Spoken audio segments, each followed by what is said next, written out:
Soy Fernando Díaz Villanueva. Hoy es 25 de julio de 2024 y esto es La Contracrónica.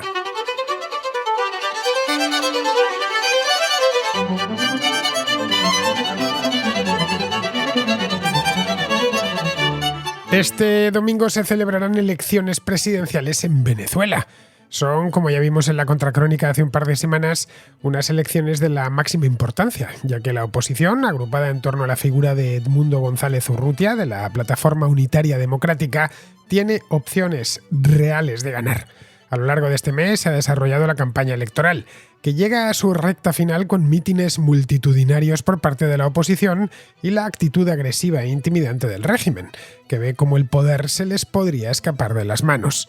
González Urrutia y su principal aliada, la popular María Corina Machado, que no ha podido presentarse tras ser inhabilitada, recorrieron el martes las calles de Maracaibo. En esta ciudad, de larga tradición opositora al chavismo, se dieron ambos un baño de multitudes, pero no es fácil que las convocatorias de la Plataforma Democrática lleguen a la opinión pública. Esta misma semana, varios diarios digitales, algunos con gran audiencia como Tal Cual o Runrunes, fueron bloqueados a instancias del gobierno. Se suman así a otras webs cuyo acceso es imposible desde el interior del país como Espacio Público o Cazadores de Fake News. Estas últimas cayeron el mismo 4 de julio, día en el que dio comienzo la campaña electoral. Su especialidad era exponer la manipulación reiterada de los medios de comunicación al servicio del régimen, que son la mayoría, dicho sea de paso, con lo que se conoce como fakes revolucionarios. Esto ha obligado a muchos venezolanos a convertirse en corresponsales improvisados. Acuden a los actos de la oposición con sus teléfonos móviles, los graban y luego comparten las fotos y los vídeos con amigos y conocidos. A esto en Venezuela se le ha dado en llamar revolución de los celulares, y es todo un caso de estudio de cómo, de forma distribuida y completamente descentralizada, se está cubriendo una campaña electoral. Frente a eso, poco puede hacer el gobierno, más allá de algunos cortes de red puntuales que se suman a las frecuentes interrupciones de suministro eléctrico. Pero no pueden discriminar el tráfico. Si se cae la red de comunicaciones, también les afecta a ellos, convirtiendo así a los smartphones en un elemento central de esta campaña. Los venezolanos están muy habituados a utilizarlos para transmitir vídeos y fotografías. Hay entre 8 y 9 millones de migrantes en el extranjero que en sucesivas olas han ido abandonando el país, la mayor parte de ellos durante los años del gobierno de Nicolás Maduro. Todo el que tiene un familiar o un amigo en el exterior se comunica con él mediante videoconferencia. Esto ha facilitado mucho las cosas, ya que recibir y enviar información con el teléfono es algo habitual para casi cualquier venezolano. Respecto a las encuestas, en las independientes la ventaja de González Urrutia no ha hecho más que crecer a lo largo del mes. En algunas triplica los resultados de Nicolás Maduro, que ha apelado a la denominada furia bolivariana para detener el crecimiento de la oposición. El gobierno, entre tanto, no ha cejado en su campaña de hostigamiento contra los opositores. María Corina Machado tiene problemas para desplazarse por el país y se han practicado decenas de detenciones. Pero la marea opositora se antoja imparable. Al régimen, como ya ha sucedido en otras ocasiones, solo le queda enrocarse y adulterar los resultados. Este es el mayor temor de los líderes opositores, que conocen bien la infinita gama de trucos de los que se vale el chavismo para subvertir en su beneficio el veredicto de las urnas.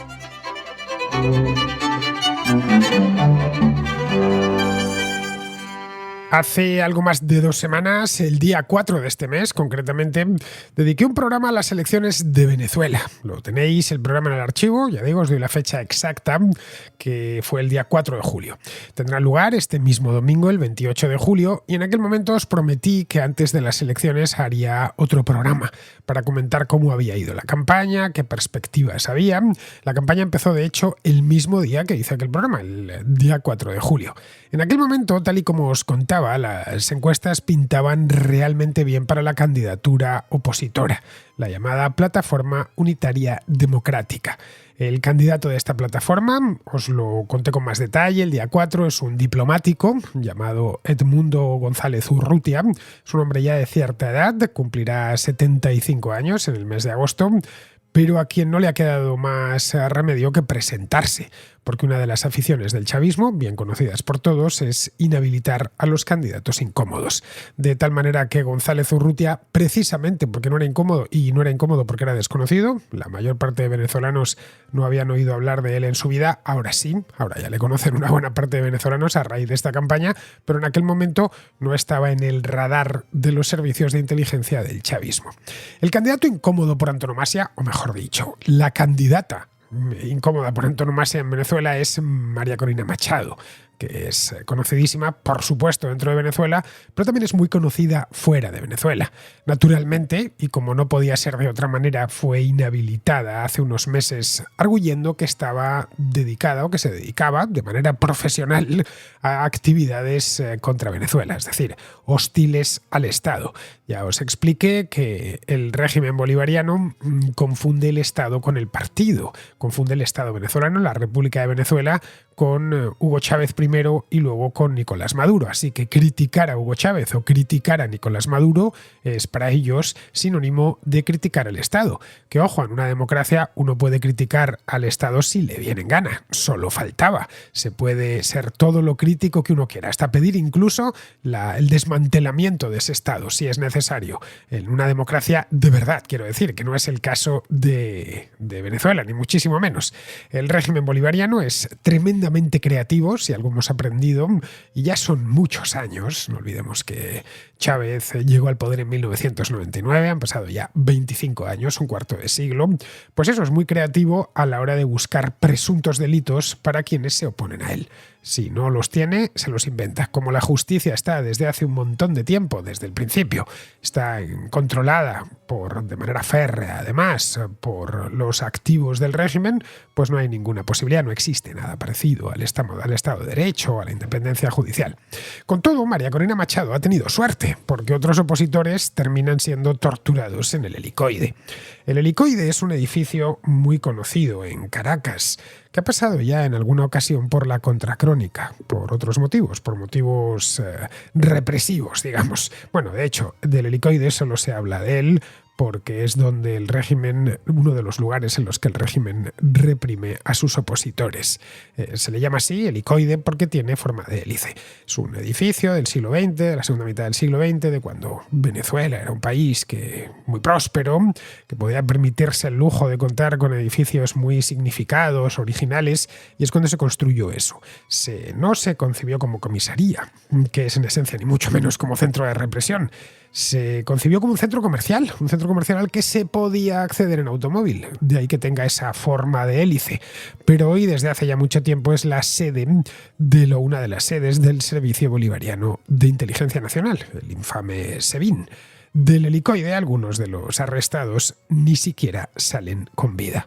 Los arrojan por la ventana, o se caen, mejor dicho, según la versión oficial, por la ventana, o los que lo hacen salen con muchos golpes en el cuerpo. Habría que plantearse en este punto por qué el régimen de Nicolás Maduro no ha detenido y ha proporcionado su debido tormento a María Corina Machado, en el helicoide o en cualquier otro lugar. Bueno, de hecho, con lo incómoda y la cantidad de problemas que les está dando, ¿por qué? Y no sería la primera vez que eliminan a un opositor, porque no han eliminado físicamente, liquidado a María Corina Machado.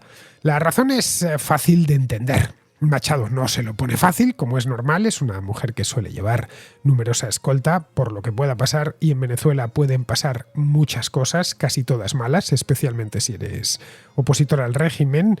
Y luego además es que es muy conocida, tanto dentro de Venezuela como en el extranjero. Maduro sabe que en el caso de que le pasase algo malo, quiero decir, tendría que responder. Y no ya ante países como Estados Unidos o la Unión Europea, que eso lo da por descontado, siempre va a tener que responder ante los países libres, sino ante gobiernos que considera cercanos como el brasileño o el colombiano. Tendría también que responder de cara a los propios venezolanos. Ya digo, María Corina Machado es extremadamente popular y en el caso de que fuese torturada, no digamos ya, si la asesinan, pues seguramente, casi con toda seguridad, habría unas manifestaciones tremendas en las principales ciudades venezolanas. El hecho es que, gracias a Dios, María Corina Machado sigue libre y dentro de Venezuela, no se ha ido del país. Eso, de hecho, Ella lo ha convertido en uno de sus grandes reclamos políticos. No me he ido de aquí a pesar de que podría haberlo hecho en cualquier momento. Otros líderes de la oposición se fueron hace mucho tiempo, algunos, como el caso de Leopoldo López, tuvieron que comerse, entre comillas, unos cuantos años de cárcel. Otros, sin llegar a ingresar en la cárcel, vieron que iban directos a ella y se marcharon también. Pero no es el caso de María Corina Machado, que decidió quedarse y jugársela. Se ha convertido, de hecho, en la gran protagonista de esta campaña, a pesar de la infinidad de problemas que el régimen le está poniendo y le ha puesto hasta ahora. Gracias a su empuje y el de María Corina Machado, es muchísimo ese empuje. Es una mujer con una vitalidad extraordinaria y un coraje y una fuerza interior que francamente asombran. Gracias a eso y al hartazgo general que hay dentro de Venezuela con el chavismo y con el régimen en general, la oposición ha ganado un impulso inaudito de cara a estas elecciones. Esto lo veíamos ya el día 4, aquí en la Contracrónica os contaba que por primera vez en mucho tiempo había posibilidades reales de que la oposición pudiese ganar, y no solo eso, sino que los opositores que habían pasado por unos años realmente duros de división y de desánimo se encontraban contagiados de un optimismo anormal. No era habitual que cuando se hablase de la oposición venezolana se hablase en sentido triunfante, es decir, que pudiesen terminar saliendo de la dictadura en la que se convirtió hace ya un tiempo el chavismo o chavismo-madurismo. Pues no olvidemos que este hombre, Nicolás Maduro, no llegó ayer al poder. Lleva ya más de 11 años pues exactamente desde en el poder, luego ya ganó las elecciones de 2013, pero lleva en el poder desde finales del año 2012, cuando se quedó como encargado de Hugo Chávez. Hugo Chávez viajó a La Habana, allí supuestamente murió y nunca más volvió con vida a Venezuela. Sí, regresó ya o muerto, que es lo que sabemos, o regresó a punto de morir. No tenemos ni idea qué es lo que pasó exactamente en sus últimos momentos, pero el hecho es que no volvió a gobernar. Así que son ya más de 11 años y pico de gobierno de Nicolás Maduro, y por lo tanto habría que empezar a hablar de chavismo-madurismo, porque uno y el otro están íntimamente unidos y el gobierno de Maduro ya se acerca en número de años al gobierno de Hugo Chávez.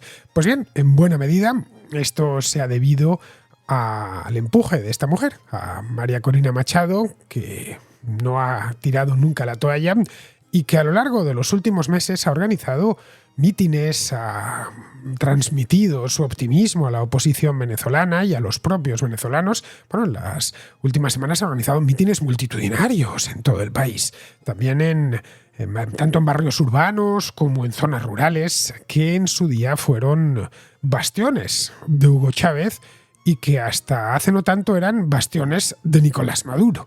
El resultado final de todo esto es que la oposición tiene posibilidades de ganar, tal cual. Según las encuestas independientes, se entiende, González Urrutia tiene ahora mismo una esperanza de voto que oscila entre el 55 y el 65% de los votos. Hay más candidatos aparte de estos dos, frente a unos resultados para la coalición oficialista, es decir, para Nicolás Maduro, que rondan entre el 10 y el 30%, dependiendo de la encuesta que miremos. Pero vamos, que lo duplica o en algunos casos hasta lo triplica.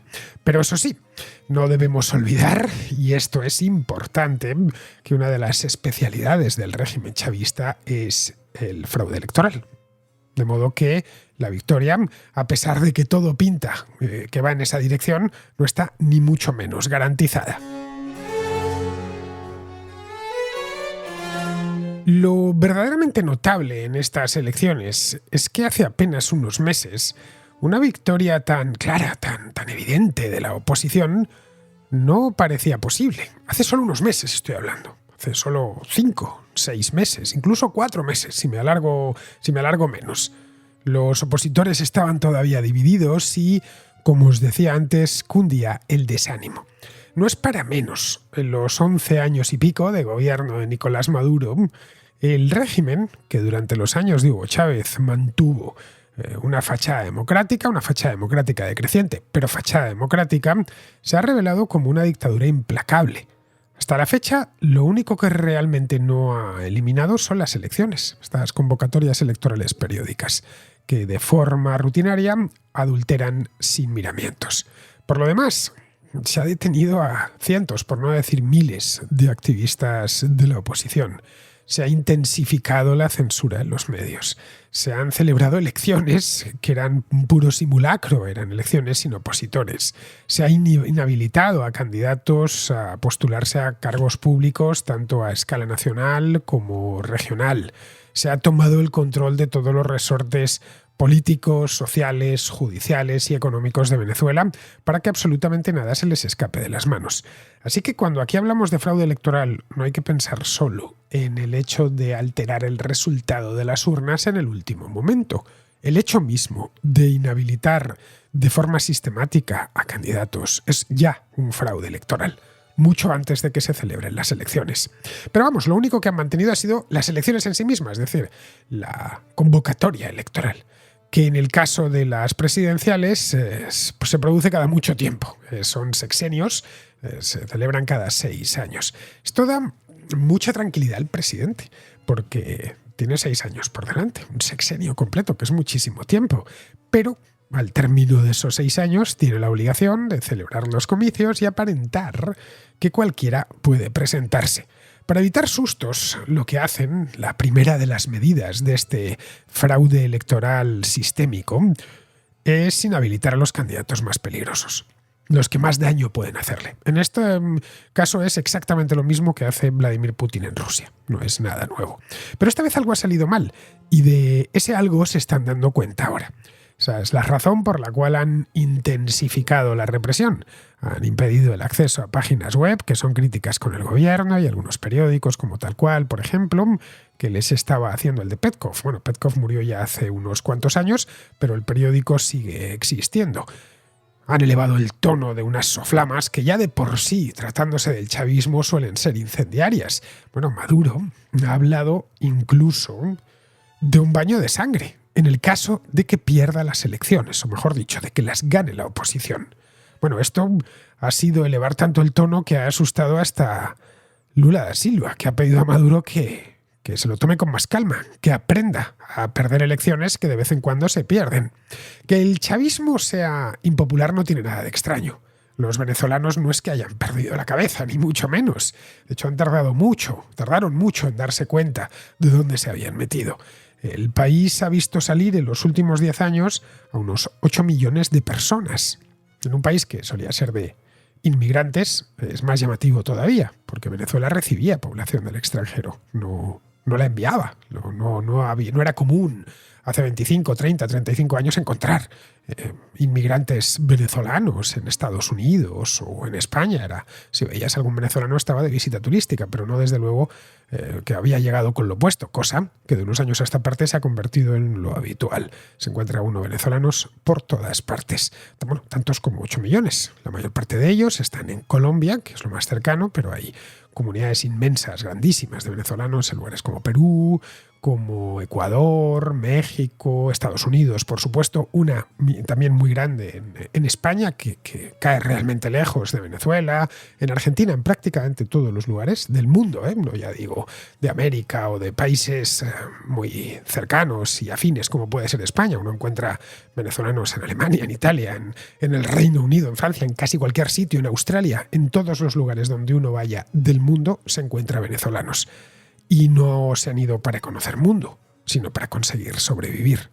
Venezuela ha padecido el peor colapso económico del mundo más allá de una zona de guerra. Los servicios públicos más elementales están completamente destruidos.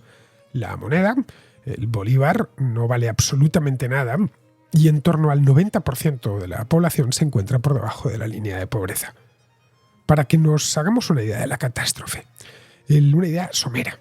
El PIB de Venezuela en el año 2012, el último año de gobierno de Hugo Chávez, era de 372.000 millones de dólares. Estaba muy inflado por los precios de los hidrocarburos, que en aquel momento eran bastante altos. El año pasado fue de 97.000 millones. Y en el año 2020, en plena pandemia, bajó hasta los 43.000 millones. Es decir, que de 2012 a 2020 el PIB se redujo un 90%. Podríamos pensar que fue cosa de la pandemia, pero no es así. En 2019 el PIB fue de 73.000 millones, un 80% inferior al de 7 años antes. Ningún otro país del mundo ha decrecido tanto como Venezuela. Si lo desconociésemos todo de ese país, pensaríamos que allí se ha producido una guerra larga y devastadora. Pero no, el responsable de esa hecatombe es el chavismo. El chavismo en la última de sus versiones, la encarnada por Nicolás Maduro. En octubre del año pasado, Maduro llegó a un acuerdo con la oposición. Para, después de jugar al ratón y al gato con ella durante muchísimo tiempo, llegó a un acuerdo con la oposición, un acuerdo mediado, entre otros por Estados Unidos, para garantizar elecciones libres y transparentes. No era de gratis, no lo hacía porque son así de buenos, no, en absoluto. Lo hacía porque Estados Unidos se comprometía que si esas elecciones se celebraban y eran libres y transparentes, levantaría una serie de sanciones impuestas desde hace tiempo. La idea del régimen es quitarse esas sanciones porque saben que les complican bastante las cosas. Bien, unos 2 millones de venezolanos se entusiasmaron, pensaron que esta vez sí, que esta vez iban para adelante, votaron en las primarias de la oposición en las que Machado obtuvo algo así como el 90-92% de los votos. Son una señal de que los venezolanos se habían reactivado políticamente tras varios años de desencanto. Una buena señal. En especial los venezolanos del medio rural y los de ingresos más bajos, que eran y han sido siempre la base misma, la base electoral del chavismo. La sensación de hartazgo recorre toda la sociedad venezolana sin distinción de clase social ni de origen geográfico. Todas las encuestas coinciden. Entre un 70 y un 80% de los consultados cree que es necesario un cambio. Un cambio político, porque la situación es desesperada. La oposición pensaba presentar a Machado como candidata, pero el régimen se interpuso inhabilitándola, sabedor de que Machado era una bomba de relojería que estallaría el mismo día de las elecciones. Así que ha tenido que unirse a Edmundo González, un candidato de repuesto, que presentaron en el último momento para cumplir con el plazo de presentación de candidatos. El lema de campaña de González Urrutia valdría para Corina Machado, es presidente de todos, y cuenta con el apoyo del Partido 20 Venezuela, que es el de Machado, y de todos los partidos de la Plataforma Unitaria Democrática, además de algunos partidos menores, que incluso algunos chavistas disidentes y algunos socialdemócratas. La candidatura de González Urrutia ya de por sí es un logro notable para la oposición, pero enfrenta desafíos importantes, especialmente durante la jornada electoral.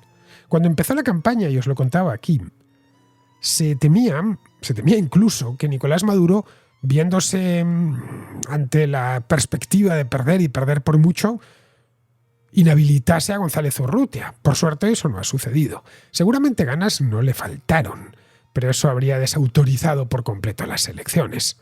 Lo más difícil será el mismo día de las elecciones.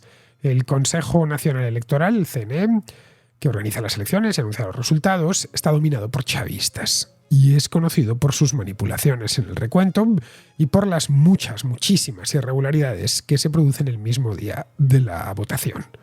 La oposición espera que las encuestas tengan razón, sean las independientes, ni se meten ni se sacan nada del bolsillo, de que sean más fiables, y espera una victoria aplastante. Eso reduciría la posibilidad de que el fraude electoral sirva para algo, es decir, que tengan que apretar demasiado. Pero para conseguir esa victoria no solo basta con esperarla. Hay que vigilar el día de las elecciones y conseguir que los votantes acudan a las urnas. Machado ha puesto en marcha los llamados comanditos, que son unos grupos de base, para movilizar y organizar a los votantes, una suerte de interventores que llamaríamos en España. Según parece, se han formado más de 50.000 comanditos en todo el país. La campaña de la oposición también ha creado un plan para colocar 600.000 interventores voluntarios en los colegios electorales en todo el país para supervisar la votación. Aún así, los partidos opositores probablemente enfrenten acoso e incluso violencia por parte de simpatizantes chavistas en muchas zonas, lo que podría asustar a estos interventores en los centros de votación. La violencia en Venezuela no hay que tomarse la broma, no es que a alguien le increpen, pueden ir y de hecho van mucho más lejos. Aquí Maduro sabe que tiene que medirse, ya que tiene sobre él mucha presión internacional. En abril Estados Unidos volvió a imponer sanciones a la industria petrolera venezolana porque el régimen se estaba saltando a la torera los acuerdos con la oposición firmados en octubre. Que Estados Unidos sancione a Venezuela o que la Unión Europea se queje es algo con lo que Maduro cuenta y que además sabe emplear en sus campañas a favor, sus campañas electorales. Puede ir diciendo que el capitalismo internacional está contra él. Lo que le preocupa más es que los países amigos, como la Colombia de Gustavo Petro o el Brasil de Lula da Silva, sean críticos con él. Y es eso mismo lo que está sucediendo. Tiene que seguir adelante con su plan de ganar las elecciones a cualquier coste, pero sin que se note demasiado. El problema que tiene es que el descontento en la sociedad venezolana está mucho más extendido de lo que a él le gustaría. El hecho de que tenga que transigir en esto de celebrar elecciones ya supone un punto de debilidad evidente. Sus padrinos cubanos, por ejemplo, no necesitan pasar por esto. En el caso de que en Cuba haya una manifestación contra el gobierno, y de vez en cuando las hay, eso se reprime en el acto y se detiene a sus participantes. Maduro no lo puede hacer. Es cierto que que detiene, arresta a opositores de manera sistemática, pero no puede impedir que la plataforma unitaria, por ejemplo, convoque un mitin o una manifestación. Todo lo que estaba en su mano ya lo ha hecho. Inhabilitó a los candidatos más problemáticos. Arrestó a todo aquel que presentaba problemas. Y que era lo suficientemente anónimo como para ser arrestado sin consecuencias internacionales. Y ha estrechado al máximo el cerco mediático. Los medios de comunicación del régimen, que son la mayoría, están en modo guerrilla a favor del gobierno. Los que le llevaban la contraria han sido bloqueados dentro de Venezuela.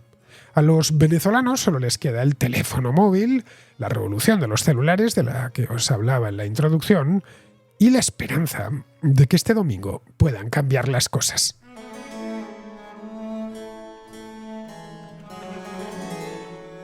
Vamos con la contrarréplica, que hoy es netamente americana. Tenemos una contraescucha venezolana primero, luego otra chilena y de remate un mexicano. Empezamos con Mariana, que es de Venezuela y que nos habla de las elecciones del domingo. Más concretamente, del viaje que ha hecho Juan Carlos Monedero a Venezuela para apoyar a Nicolás Maduro. Saludos, Fernando. Te envío este tuit de una periodista de Telesur. Sabemos que Telesur no es un medio independiente, sino que sigue designios ideológicos del chavismo y sus aliados. Pero esta periodista que publicó este tuit que muestra a Monedero en una tarima junto a Maduro, viaja con Maduro y va a todos los eventos electorales de Maduro. Entonces, bueno, llama la atención que Monedero apareció en Venezuela hoy. Ni idea si tiene más tiempo, pero apareció hoy. Ya él tiene varios meses haciendo campaña por Maduro en su tweet y diciendo lo mala que es la oposición. Entonces, bueno, llama la atención que apareció hoy en Venezuela públicamente, justo cuando hoy el ente electoral le está impidiendo a la oposición acceder a todas las credenciales de los testigos. Son 60.000 testigos que la oposición necesita acreditar, que son los que van a vigilar todo el proceso electoral como un ejercicio ciudadano y que la ley permite el próximo domingo. Saludos. Bueno, Mariana, nada de lo que sorprenderse. Juan Carlos Monedero es más madurista que Maduro. Es un chavista a machamartillo. La relación de Monedero con el chavismo es bien conocida desde hace muchísimos años. Él además no lo oculta. Conoce Venezuela porque estuvo viviendo allí durante un tiempo en la época de Hugo Chávez. De hecho, presume de haber sido asesor del propio Chávez. Recuerdo cuando murió Chávez, esto fue en el año 2013, Monedero aún no era conocido en España. Podemos nacería unos meses más tarde y se convertiría entonces ya en una celebridad nacional, pero en aquel entonces, en abril de 2013, todavía no era abril de 2013, no era conocido. Pues bien, apareció en televisión española, recuerdo, para hablar de la figura de Hugo Chávez. Bueno, y aquello era un festival. Recuerdo estar yo en la redacción del periódico y algunos de mis compañeros que no le conocían estaban sorprendidos por cómo defendía a Hugo Chávez. Yo para aquel entonces ya participaba en el programa de Pablo Iglesias, La Tuerca, que era un programa que solo se podía ver en una cadena local de Madrid y a través de YouTube. Vamos, algo muy underground, pero yo había tenido ocasión de conocer a Monedero allí. En aquel momento el chavismo todavía tenía cierta buena prensa entre la izquierda española, bueno, entre prácticamente toda la izquierda española. Fue a partir de entonces cuando una parte de la izquierda se apeó. a raíz de los primeros años de Maduro, mientras que la otra, la más cercana a lo que había sido Izquierda Unida, siguió siendo chavista. Todos los fundadores de Podemos eran y siguen siendo partidarios del régimen bolivariano. Cuando les pones sobre la mesa la infinidad de problemas que ha traído a Venezuela ese régimen, te suelen salir por la tangente o por las tangentes. Dicen que la culpa es de los empresarios venezolanos, que la culpa es de Estados Unidos o de la injerencia extranjera o de que el precio del petróleo es más bajo que hace unos años. Como sucede con la Cuba de los Castro, siempre tienen una excusa a mano para tratar de justificar lo injustificable. Así que me parece que lo más normal es que Monedero se presente en Caracas para apoyar a Nicolás Maduro. No solo está apoyando a los chavistas, sino que se está reivindicando a sí mismo. La extrema izquierda en España cree que el chavismo es bueno y que eso mismo es lo que habría que hacer no solo en España, sino en todo el mundo. Ya sabes que no existe cosa más tozuda que un izquierdista empeñado con algo, especialmente un comunista. Durante décadas defendieron la Unión Soviética, siguen defendiendo el régimen cubano y hacen lo propio con el venezolano. De hecho, con el chavismo les cuesta algo menos, porque cuando les dices que aquello es una dictadura, te vienen con lo de que no lo es, que tienen elecciones y que existe prensa libre. Pero nada, la mística revolucionaria es demasiado poderosa. Pero bueno, Mariana, no pienses que a estas alturas Juan Carlos Monedero tiene algún tipo de influencia en España, porque no la tiene. La tuvo hace unos años, con la irrupción de Podemos, pero la perdió por completo. Sigue teniendo influencia o seguidores, sobre todo en las redes sociales, pero que son esencialmente gente de extrema izquierda, es decir, él convence a los ya convencidos. Bien, seguimos con Marisa, que es de Chile y que nos habla también de las elecciones venezolanas. Marisa, como me sucede a mí, es pesimista respecto al resultado final. Lo que se pregunta Marisa es cómo puede salir Venezuela del chavismo. Hola Fernando, un saludo para ti y para todos los contraescuchas. Escuchaba hace un rato el comentario del oyente venezolano que manifestaba sus aprehensiones respecto a las elecciones que vienen en Venezuela y escuchaba también las aprehensiones tuyas de que todos esperan que gane por una amplia mayoría la oposición, si es que no hay un fraude demasiado grande, pero que no tienen ninguna esperanza de que entregue Maduro el gobierno. Yo también creo que es así. Yo creo que no tienen ninguna posibilidad de recuperar el país por una vía electoral. Y entonces cuando nos pasa esto, que todos pensamos que no se puede recuperar este país por la vía electoral, la pregunta es ¿cómo se puede recuperar el país? ¿Están condenados los venezolanos a que les roben su país? ¿Están condenados a estas dictaduras marxistas que no conducen a ninguna parte? Yo recuerdo que hace unos años atrás, cuando estaba Trump y me parece que era Mike Pence, su ministro de Exteriores, se dio una vuelta por Latinoamérica. En ese minuto, en varios países latinoamericanos, habían presidentes de derecha, por lo menos opuestos al régimen venezolano, y me da la impresión que él vino a buscar apoyos para una intervención en Venezuela. Lamentablemente, todos los gobiernos latinoamericanos que eran muy solidarios con la oposición venezolana se descolgaron y no hubo apoyo para una intervención en Venezuela. Entonces, ¿cómo puede haber ese apoyo para que puedan recuperar su país si cuando los aires eran hacia poderlos ayudar, en definitiva, nadie estuvo dispuesto a quemarse? Pero nadie está dispuesto a quemarse porque la opinión pública mundial es muy manipulada por la izquierda. Entonces, si hubiera algún tipo de intervención, el costo que pagaría cualquier país que ayudara a Venezuela sería altísimo. Y por otra parte, tenemos a organismos como la ONU, que son organismos que están muy capturados por la izquierda y la extrema izquierda, al menos desde acá, desde Chile. Cada vez que se termina un gobierno de izquierda y de extrema izquierda, terminan, estos como yo les llamo los cementerios de elefantes, terminan allá en cargos y aparte en cargos en que actúan en forma muy nefasta. Cargos como comisionados de derechos humanos que por supuesto no hacen su trabajo y etcétera. Entonces yo le hago la pregunta, te hago la pregunta a ti, le hago la pregunta a los otros contraescuchas, ¿cómo se ayuda a Venezuela o cómo puede salir Venezuela de donde está si pasa lo que todos tememos, que ganen las elecciones o bien que las pierdan por un gran fraude electoral, pero que si las ganan no les van a entregar el gobierno? Eso, muchas gracias. Salir de las dictaduras siempre es difícil en cualquier país, Marisa. De las dictaduras comunistas es más difícil todavía. porque transforman por completo el Estado y lo convierten en una extensión del partido. Eso obliga a los países que han padecido una dictadura comunista a reinventarse por completo el Estado. Es lo que sucedió en Europa del Este y lo que tendrá que suceder en algún momento en lugares como Cuba, Corea del Norte o Venezuela. En Venezuela hay una ventaja y es que se celebran elecciones de forma periódica. El chavismo se encarga de adulterar las elecciones y los resultados mediante fraude directo o indirecto, pero al menos eso deja abiertas a la oposición ventanas de oportunidad y la posibilidad de quejarse en la calle, cosa que no sucede, por ejemplo, en Cuba.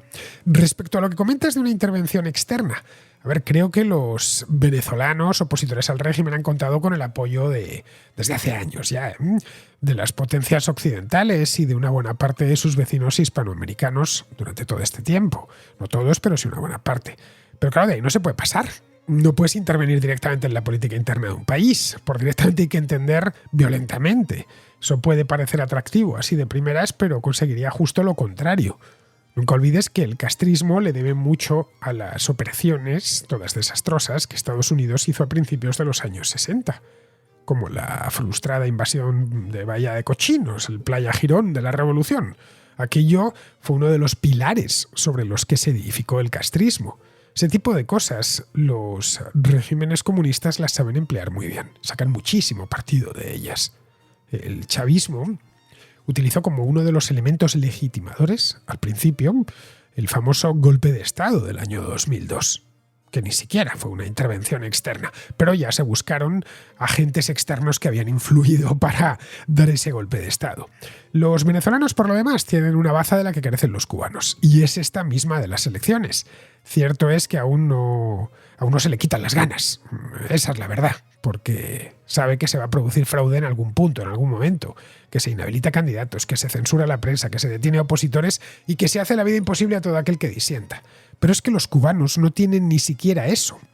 El cambio en Cuba tiene que venir desde arriba, no hay otra. Es decir, tiene que ser el propio régimen el que contribuya a su desmantelamiento, como sucedió en Europa del Este. En Venezuela queda abierta la oportunidad de que ese desmantelamiento venga desde abajo si consiguen una victoria electoral arrolladora. Eso podría dar lugar a que se produzcan fracturas en el interior del régimen que permitan algo parecido a una transición. Pero claro, esto que estoy diciendo no son más que castillos en el aire. Habrá que ver hasta qué punto el régimen de Nicolás Maduro está dispuesto a sostener el poder al coste que sea. Porque si es al coste que sea, estas elecciones no las va a perder y al que proteste le van a dar para el pelo. Ya me entiendes tú, ya sabes, cuando se ponen estos a reprimir lo que consiguen. Es decir, que va a haber una ensalada de muertos, en fin, no quiero ni pensarlo. En el caso de que decidan, que tengan voluntad de poder suficiente como para falsear unas elecciones que han perdido por goleada, pero que no quieren reconocer. Ojo, yo soy relativamente pesimista porque es que estos tipos han demostrado una voluntad de poder a prueba de bombas hasta el momento. Pero en fin, vamos a esperar a ver qué pasa. Bien, vamos ahora con Ramón, que es de México y que nos habla del atentado a Donald Trump y de los candidatos demócratas. Hola Fernando, muy buen día. Espero que estés bien. Yo en este momento pues quisiera comentar un tema que ya se está comentando mucho en la actualidad, que son las elecciones de Estados Unidos, sobre todo en el lado demócrata.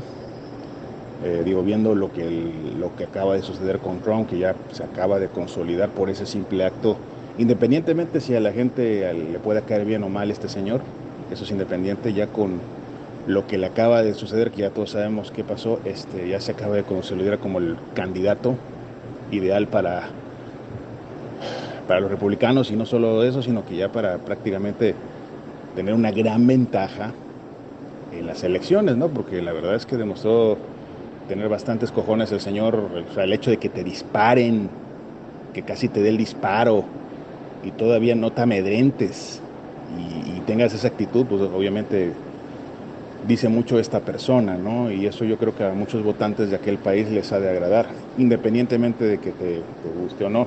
Ahora, debo decir una cosa, hay ciertas personas que piensan que esto es un atentado de falsa bandera y que está armado. Obviamente la gente ya está muy escéptica a veces porque sabemos perfectamente que sí han habido atentados de falsa bandera orquestados precisamente para lograr algún fin, ¿no?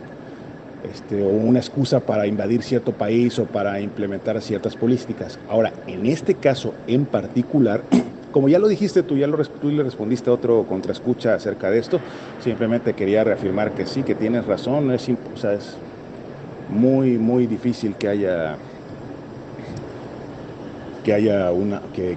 sido él mismo el que haya ordenado que se ejecute ese atentado. Si hubiera sido él el que lo haya orquestado, lo que se tendría que hacer es programar para que le disparen en el pecho. Entonces él tendría que haber traído un chaleco antibalas. No sé si en ese momento lo traía, pero la orden sería que le dispararan en el pecho, en el cuerpo. Ahí tiene más probabilidades de sobrevivir. Un disparo en la cabeza es imposible sobrevivir, ¿sabes? Imposible. Entonces no se me hace coherente que él mismo haya programado ese atentado para hacer esa faramalla y ordenado que le disparen en la cabeza cuando es un disparo mortal. No, esto no. Y hay muchas otras, ¿cómo se llama? Muchos otros motivos, pero que no voy a mencionar. El caso es lo que yo quería mencionar es el tema de los candidatos demócratas. Me gustaría preguntarte, ¿quién crees tú que podría ser el candidato ideal? Bueno, el ideal, el más probable. El más probable. Todo apunta que va a ser Kamala. O sea, todo, según lo que se ha visto, apunta que va a ser Kamala Harris. Pero no sé cuál sea tu opinión. Si realmente tú crees que sea Kamala Harris. No estoy diciendo la más ideal, sino la más probable que se elija para competir contra Trump. Porque han salido otros nombres, han salido Shapiro, han salido Benson, han salido, varios más que no voy a mencionar acá. Incluso ha salido a relucir hasta la misma Michelle Obama, que dicen que tiene hasta más popularidad que Trump y que podría ser la única que quizás podría vencer a Trump si se postulara contra Trump. Yo la neta no sé si sea cierto eso, pero es muy poco probable que Michelle Obama se aviente, creo que no lo va a hacer. Lo más probable es que sea Kamala, pero sí me gusta saber qué piensas tú. Y en dado caso que sea Kamala, ¿quiénes tendrían posibilidades de ser su candidato a vicepresidente? Bueno, te dejo, espero que estés bien y bueno, seguimos aquí al pendiente de la contrarréplica. Saludos y buen día. Pues son dos temas los que me trae Ramón. El primero es el del atentado a Donald Trump, el de Pensilvania del fin de semana pasado, que a ver, ya he tratado en la contracrónica. La semana pasada hice 2 programas sobre este mismo tema, uno sobre el atentado en sí mismo y otro más sobre los fallos que había cometido el servicio secreto. Por cierto, esta semana la directora del servicio secreto, Kimberly Chittle, de la que os hablé aquí, compareció en el Congreso finalmente y reconoció que el fallo de Pensilvania es el mayor que ha tenido el servicio secreto en muchas décadas. Eso sí, por ahora no ha presentado la dimisión a pesar de que los republicanos se la han pedido. Respecto a si se trata de un atentado de bandera falsa, a ver, estas cosas se dicen con mucha ligereza, pero no se demuestra nada luego. No hay ninguna prueba de que indique que esto ha sido un atentado de bandera falsa. Es decir, que Donald Trump ha atentado contra sí mismo. Ya expliqué la semana pasada que es poco probable, porque lo último que le pides a alguien con quien quieres fingir un atentado es amañar un atentado. Vamos, es que te dispare a la cabeza. Con que se equivoque 1 centímetro te manda al otro barrio. Si se tratase de un atentado organizado por el propio Donald Trump, el tirador habría disparado al tronco. Y Trump, naturalmente, hubiera ido equipado con un buen chaleco antibalas. No sabemos si llevaba chaleco antibalas, pero sí sabemos que el tirador no apuntó al tronco, sino a la cabeza, y que Trump se salvó porque giró la cabeza en el último momento, en el momento en el que se acercaba la bala que iba directa a su sien. En cuanto a los candidatos demócratas, bueno, es a lo que dediqué el programa de ayer. No hay un candidato nominado oficialmente, pero hoy por hoy el que más posibilidades tiene es Kamala Harris. Tampoco es extraño, ¿eh? Joe Biden la señaló como su sucesora en su despedida en X.